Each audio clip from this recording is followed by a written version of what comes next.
આ વાર્તા સંપૂર્ણ રીતે કાલ્પનિક છે.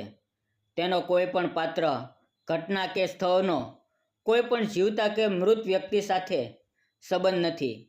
આ ફક્ત મનોરંજન અને શૈક્ષણિક હેતુઓ માટે બનાવવામાં આવી છે. કૃપા કરીને તેને વાસ્તવિક જીવન સાથે જોડશો નહીં. મારા પતિએ મને ઘરમાંથી કાઢી મૂકી. મને સમજાતું નહોતું કે હું ક્યાં જાઉં. હું સતત 3 દિવસ જ્યાં ત્યાં ભટકતી રહી. મારા પેટમાં એક પણ અનાજનો દાણો પડ્યો નહોતો. ભૂખ અને થાકને લીધે હું રસ્તા ઉપર ચક્કર ખાઈને પડી ગઈ. ક્યારેક એક યુવાન મને પોતાની સાથે તેના ઘરે લઈ ગયો. તે દેખાવમાં ખૂબ જ સુંદર અને હેન્ડસમ હતો. એક દિવસ હું ઘરમાં એકલી હતી. એ સમયે તેણે મારો હાથ પોતાના હાથમાં લીધો અને મને કહ્યું, મિત્રો, મારું નામ રેખા છે. મારી ઉંમર 28 વર્ષની છે અને હું અત્યારે પણ યુવાન છું. મારા લગ્ન સંદીપ નામના એક યુવાન સાથે થયા હતા, પરંતુ નસીબે મને મોટો આઘાત આપ્યો. મારા પતિએ મને ઘરમાંથી કાઢી મૂકી અને એ દિવસ પછી હું સતત 3 દિવસ રસ્તાઓ ઉપર ભટકતી રહી. મને સહારો આપનારું કોઈ નહોતું. મેં 3 દિવસથી કાંઈ ખાધું પણ નહોતું. એટલા માટે મારું શરીર થાકી ગયું હતું. મારા અંગોમાં શક્તિ જ નહોતી. મને ચાલતા ચાલતા ચક્કર આવવા લાગ્યા અને હું રસ્તા ઉપર પડી ગઈ. અને જ્યારે મારી આંખો ખુલી તો મેં જોયું કે હું એક નાની ઝૂંપડીમાં હતી. મારી બાજુમાં અંદાજે 70 વર્ષની એક વૃદ્ધ માજી ચૂપચાપ બેઠા હતા. તેને જોઈને હું ચોંકી ગઈ. મેં તેને કહ્યું, હું ક્યાં છું? મને અહીંયા કોણ લાવ્યું? માજીએ મમતા ભરેલા અવાજમાં કહ્યું, દીકરા, તું ચિંતા ન કર. તું મારા ઘરમાં સુરક્ષિત છે. હું ખેતરેથી જ્યારે ઘરે આવતી હતી ત્યારે તને રસ્તા પર બેભાન હાલતમાં પડેલી જોઈ. પછી હું અને મારો દીકરો તને અહીંયા લઈને આવ્યા. તેની વાત સાંભળીને મારી આંખોમાં આંસુ આવી ગયા. માજીએ મને સહારો આપીને બેઠી કરી. પછી તે અંદર ગયા અને થાળીમાં રોટલી અને શાક લઈને આવ્યા અને મને કહ્યું, દીકરા, પહેલાં પેટ ભરીને ખાઈ લે, પછી આરામથી વાતો કરશું. હું ધીમે ધીમે ખાવા લાગી. તેના સાદા ખોરાકમાં કેટલી મીઠાશ હતી. મારી આંખો ભીંજાઈ ગઈ. હું વિચારી રહી હતી કે આ માજી કોણ છે અને એમનો દીકરો કોણ છે, જેમણે મને જીવનદાન અને સહારો આપ્યો. મારું ખાવાનું લગભગ પૂરું થયું હતું ત્યારે ઝૂંપડીનો દરવાજો ખુલ્યો અને એક યુવાન આવ્યો. એ ખૂબ જ સુંદર હતો. તેને જોઈને લાગતું હતું કે તે ખેતરમાંથી કામ કરીને આવ્યો છે. તેનું શરીર મજબૂત અને તંદુરસ્ત હતું. તેની ઉંમર અંદાજે 30 વર્ષની હશે. હું તેને જોઈ રહી હતી. માજીએ તેને પાણી આપ્યું અને પછી તે મારી બાજુમાં આવીને બેસી ગયો. માજી પણ મારી પાસે આવ્યા અને મને પૂછ્યું, દીકરી, તું કોણ છે? ક્યાંથી આવી છે? અને આટલી બધી ગરમીમાં કેમ ફરી રહી હતી? તેની વાત સાંભળીને મારું મન ભરાઈ આવ્યું. મારી આંખોમાં આંસુ આવી ગયા. હું તેને ધીમે ધીમે કહેવા લાગી, માજી, મારું નામ રેખા છે. મારા લગ્ન 3 વર્ષ પહેલાં સંદીપ નામના યુવાન સાથે થયા હતા. શરૂઆતમાં તેનો સ્વભાવ ખૂબ સારો હતો. શરૂઆતના વર્ષોમાં તેણે મને ખૂબ જ પ્રેમ કર્યો. તેણે મારી સંભાળ રાખી. તે એક સારી કંપનીમાં નોકરી કરતો હતો. બધું બરાબર ચાલી રહ્યું હતું, પણ ધીમે ધીમે તેની સંગત બગડવા લાગી. તે રોજ શરાબ પીવા લાગ્યો. તે ઘરે આવીને મારી સાથે ઝઘડતો. જે પણ આવક હતી તે દારૂ અને જુગારમાં વેડફવા લાગ્યો. અને એ સમયમાં જ એક છોકરી તેની નજીક આવી. તે છોકરી તેને ખોટો પ્રેમ બતાવતી અને તેની પાસેથી પૈસા ઉઘરાવતી. મારા પતિ એના ખોટા પ્રેમમાં ફસાયા.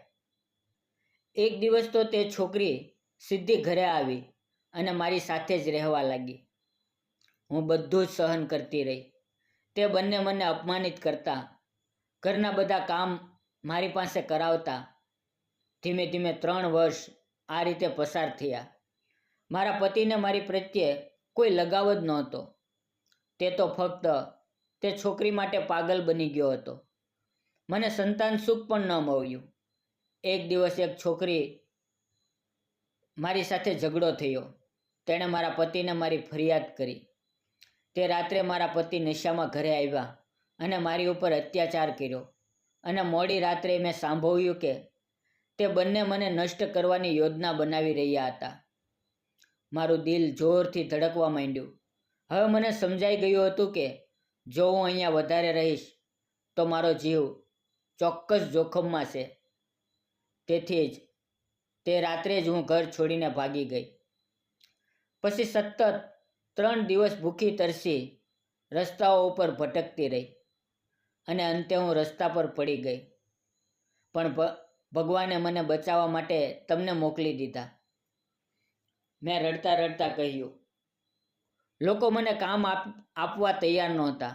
2 રોટલી માટે કોઈએ મને કામ ના આપ્યું. લોકો મને ચોર સમજીને દૂર ભગાડતા હતા. પણ તમે મને આશીર્વાદ આપ્યો. તમે મારી ઉપર ખૂબ મોટો ઉપકાર કર્યો છે. દાદી અને અભિષેક મારી વાતો ધ્યાનથી સાંભળતા હતા. પછી દાદીમાએ કહ્યું, દીકરી, તું ચિંતા ન કર. તું હવે અહીંયા જ રહેજે. આ મારા દીકરાનો દીકરો છે. તેના માતા પિતા એક બસ અકસ્માતમાં વહેલા જતા રહ્યા અને ત્યારથી આ મારો સહારો છે. તે રોજ ખેતરમાં કામ કરે છે અને તેનાથી જ અમારું ઘર ચાલે છે. તેની વાત સાંભળીને મારું મન ભરાઈ ગયું. મેં અભિષેક તરફ જોયું અને સ્મિત આપ્યું. તેણે પણ મને સ્મિત આપ્યું. અને એ સમયે મારા દિલમાં એક અજીબ શાંતિ આવી. મેં દાદીમાને કહ્યું, દાદીમા, હું ફક્ત ખાઈને બેસી નહીં શકું. મને પણ થોડુંક કામ આપો. મારે પૈસા નથી જોતા. મારે ફક્ત તમારો સહારો જોઈએ છે. દાદીએ મારા માથા પર હાથ ફેરવ્યો અને બોલી, દીકરી, તું જેટલા દિવસ રહેવા માંગા છો અહીંયા રહી શકા છો. તેની વાત સાંભળીને મારી આંખો ભીંજાઈ ગઈ. પછી હું અને દાદી રસોડામાં કામ કરવા લાગ્યા. હવે હું ધીરે ધીરે ઘરના બધા કામ કરતી, દાદીની મદદ કરતી અને ઘણી વખત ખેતરમાં પણ જતી. ખેતરમાં જુવારની ખેતી હતી. હું ત્યાં ઘાસ કાપવામાં મદદ કરતી. ઘરે 2 ગાય હતી. હું તેની દેખભાળ પણ કરતી. ઘણી વખત મારે અભિષેક માટે ખેતરે ભાત લઈને જવું પડતું. તે જ્યારે ખેતરનું કામ કરતો ત્યારે ખૂબ સારો લાગતો. એની મહેનત, એના ગુણ અને તેની સાદગી મને તેની તરફ ખેંચવા માંડી. અમે ક્યારેક નજર મિલાવતા, થોડુંક હસીને વાતો કરતા. હવે ધીમે ધીમે તે મને ગમવા માંડ્યો. હું પણ હજી યુવાન અને સુંદર હતી. તેથી તે પણ મારી તરફ આકર્ષવા માંડ્યો. એક દિવસ દાદીએ કહ્યું, અભિષેક ખેતર ગયો છે તો તેની માટે ભાત લઈને ત્યાં જા. હું ભાત ભરીને ખેતરે પહોંચી ત્યારે એ ઝાડને પાણી આપી રહ્યો હતો. હું દૂરથી તેને જોઈ રહી હતી. મેં એને બોલાવ્યો. અમે બંને આંબાના ઝાડ નીચે બેઠા. મેં ભાત ખોલ્યું.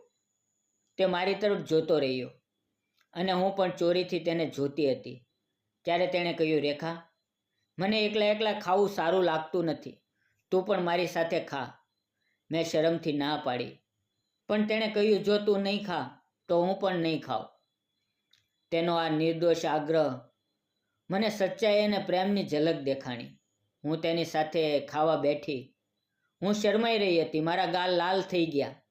ત્યારે અભિષેક ધીમેથી બોલ્યો, રેખા, આજે તું ખૂબ જ સુંદર લાગા છો. હવે તારે અહીંયા 2 મહિના થઈ ગયા. તને અહીંયા સારું તો લાગે છે ને? અને હવે તું આગળ શું વિચારી રહી છે? તે મને પૂછી રહ્યો હતો. મેં ધીમેથી સ્મિત કર્યું અને કહ્યું, મેં હજી કંઈ નક્કી નથી કર્યું, પણ મને અહીંયા બહુ સારું લાગે છે. તમે અને દાદી મારું ખૂબ જ ધ્યાન રાખો છો અને મને લાગે છે કે હું હવે હંમેશા અહીંયા જ રહી જાઉં. અને મેં હિંમત કરીને તેને પૂછ્યું કે તમે લગ્ન ક્યારે કરશો? ત્યારે તે હસતા હસતા બોલ્યો, મારે લગ્ન તો કરવા જ છે અને મને એક છોકરી ગમે પણ છે. આવું સાંભળીને મારું મન દુઃખી થઈ ગયું. મેં ખૂબ મુશ્કેલીથી પૂછ્યું, કોણ છે એ છોકરી? તે થોડીવાર ચૂપ રહ્યો. મારી આંખોમાં ઊંડે સુધી જોયું અને પછી બોલ્યો, એનું નામ રેખા છે. તેની વાત સાંભળીને મારી આંખોમાં આંસુ આવી ગયા. તેણે મારો હાથ પકડીને કહ્યું, હા રેખા, તું મને ખૂબ ગમે છે. હું તને સાચો પ્રેમ કરું છું. રેખા, તું મારી સાથે લગ્ન કરીશ? તેની વાત સાંભળીને મારા શરીરમાં ઝણઝણાટી ફરી ગઈ. મારી આંખોમાં આંસુ આવી ગયા. અમે બંને એકબીજાને સ્વીકારી લીધા. પછી અમારો પ્રેમ વધતો ગયો. આમ જ 6-7 મહિના જતા રહ્યા. એક દિવસ દાદીમાએ પોતે જ બોલ્યા, અભિષેક, તારા લગ્નની ઉંમર થઈ ગઈ છે. હવે તું ક્યારે વહુ લાવીશ? ત્યારે અભિષેક હસીને બોલ્યો, દાદીમા, વહુ તો ઘરમાં પહેલેથી જ છે. અને મારી સામે જોયું. હું શરમથી મારા ગાલ લાલ થઈ ગયા. દાદીએ પણ હસીને કહ્યું, હા રેખા પણ મને ખૂબ ગમે છે. તેનો સ્વભાવ પણ ખૂબ સારો છે. તે આ ઘર સંભાળી શકે છે. જો એ વહુ બનશે તો મને પણ આનંદ થશે. પછી અમારા લગ્ન નક્કી થયા. થોડાક સગા વહાલાઓએ વિરોધ કર્યો કે એક વખત લગ્ન કરેલી સ્ત્રી સાથે તું ફરીવાર કેમ લગ્ન કરા છો? પરંતુ દાદીએ કે અભિષેકે કોઈની વાત સાંભળી નહીં અને અમે બંને મંદિરમાં લગ્ન કરી લીધા. લગ્નના દિવસે મારી આંખોમાં ખુશીના આંસુ હતા. આમ જ થોડા સમય પછી મારે સારા દિવસો આવ્યા. દાદી ખુશ થઈને મારી સંભાળ રાખવા લાગી. અંતે સમય જતાં મેં એક સુંદર દીકરીને જન્મ આપ્યો. અભિષેક તેને જોઈને ભાવુક થઈ ગયો અને બોલ્યો, મારી દીકરી પરી જેવી લાગે છે. મિત્રો, હું ક્યારેક વિચારું છું, સાચી શક્તિ પૈસા કે સંપત્તિમાં નથી.